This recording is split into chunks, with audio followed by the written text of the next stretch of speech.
هل الأهلي محتاج يتعاقد مع أحمد حسن كوكا المحترف المصري؟ في كلام إن النادي الأهلي احتمال يتعاقد مع أحمد حسن كوكا بديل لوسام أبو علي كفرود للنادي الأهلي. هقول لكم رأيي، بس قبل ما أقول رأيي أحكي لكم على حكاية كده.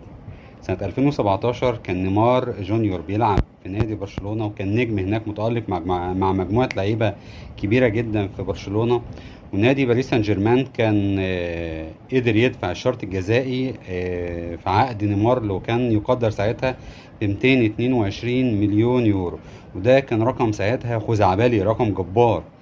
باريس سان جيرمان دفع الرقم دوت وخد برشلونة وخد نيمار من برشلونة في صفقة هي نفسية أكتر ما هي صفقة إن هي هتقوي الفرقة، هي تضعف برشلونة أكتر.